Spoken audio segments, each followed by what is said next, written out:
بسم اللہ الرحمن الرحیم۔ وہ چوڑیاں بیچنے والی لڑکی ہمارے گاؤں میں رہتی تھی اور میں چودھریوں کا لڑکا، اس کو مجھ سے عشق ہو گیا تھا۔ کہا کرتی تھی، اوئے میرے سے شادی کر لے، ساری زندگی بٹھا کے کھلاؤں گی، تیرے لیے بھیک بھی مانگنی پڑی تو مانگ لوں گی، پر تو میرے سے بیاہ کر لے۔ پھر وہ گاؤں چھوڑ کر چلی گئی۔ ایک روز سب دوست کہنے لگے، چلو باہو سلطان دربار پر چلتے۔ کبھی کسی چوڑیاں بیچنے والی کو آپ سے پیار ہوا ہے؟ وہ کرتی ہے محبت، دیکھنا کبھی مجھ سے ہوا تھا۔ ایک چوڑیاں بیچنے والی کو پیار کرتی تھی، اوئے مسات میرے نال شادی کر لے، تینو خود بھیک مانگ کر کھلاؤں گی، پر شادی کر لے۔ کیا محبت تھی اس کی، جہاں بھی جاتی تھی میرے لیے وہاں کی مشہور چیز تحفے میں لاتی۔ پھر ہمارے ہی گاؤں میں 4 سال بیٹھے رہی، جھنگ سے تھے۔ وہ روزانہ آتی تھی، منتیں کرتی، روتی، جہاں بھی ملتی روک لیتی، مجھے کہتی، اوئے مسار شادی کر لے، نہ مجھ سے۔ پھر وہ واپس جھنگ چلے گئے اپنے آبائی گاؤں۔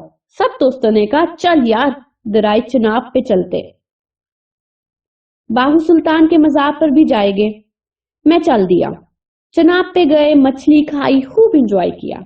اس دن مجھے ایک عجیب اداسی تھی، دل جیسے مر گیا ہو۔ وہاں سے ہم باہو سلطان کے مزار پر چل دیے۔ وہاں پہنچ کر سب مزار پر چلے گئے۔ میں نہیں مانتا پیروں فقیروں کو۔ میں ادھر اپنی کار کے پاس کھڑا ہو گیا، پیچھے سے کسی نے بازو پکڑا اور آہسی سنائی دی، مسات میری دعا رنگ لے آئی، تیرا دیدار ہو گیا، ساڑی عید ہو گئی۔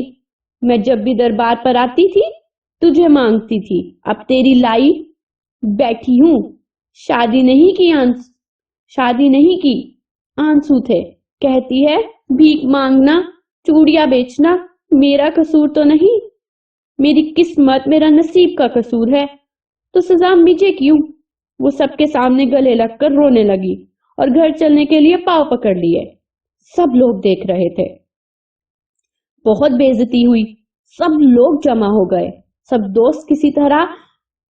دوستوں نے مل کر کسی طرح اس کے ہاتھ میری گردن سے چھڑوائے اور اس کو پکڑ کر کار میں بٹھایا اور دوستوں کو کہا، تم نہ جانا گھر، ورنہ گھر والے پریشان ہو جائیں گے۔ اس کا گھر 50 کلومیٹر دور تھا۔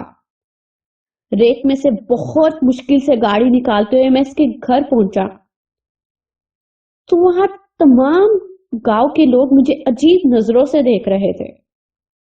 اس نے وہاں طوفان کھڑا کر دیا، سب سہیلیاں اس نے جمع کر لی، ناچنے لگی اور ہاتھی توازوں میں لگ گئے۔ سب گھر والے اب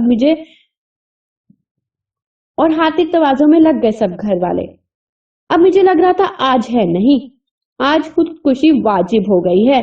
یار اس نے اپنے ہاتھوں سے ایسی کھانے بنائے کہ الفاظ نہیں پاس۔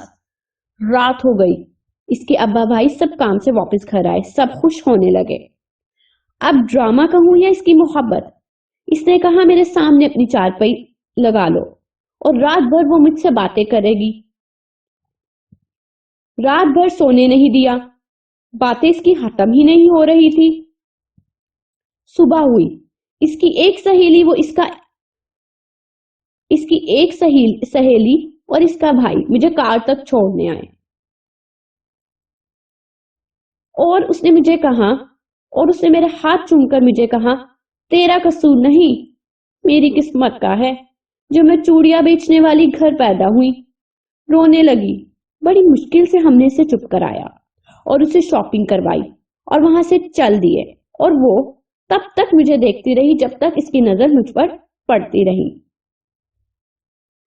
اور آج میں سب کو یہ بتانا چاہتا ہوں، مجھے اپنی غلطی کا شدت سے احساس ہے۔ 3 سال اس کو گلی گلی تلاش کر رہا ہوں اور وہ مجھے نہیں مل رہی، ایسے جیسے مجھے محبت کی بدوا لگ گئی ہے۔ میں اس کو بھول نہیں پا رہا۔ مجھے اس کی معصوم باتیں، میرے ملنے پر جس طرح وہ خوش ہوئی اور ساری رات جس طرح میرے چہرے پر نظر ٹکی رہی، میں جی نہیں پا رہا۔ وہ بھی شاید ہار گئی۔ یا اللہ مجھے معاف کر دے، پیار ہی سب کچھ ہوتا ہے۔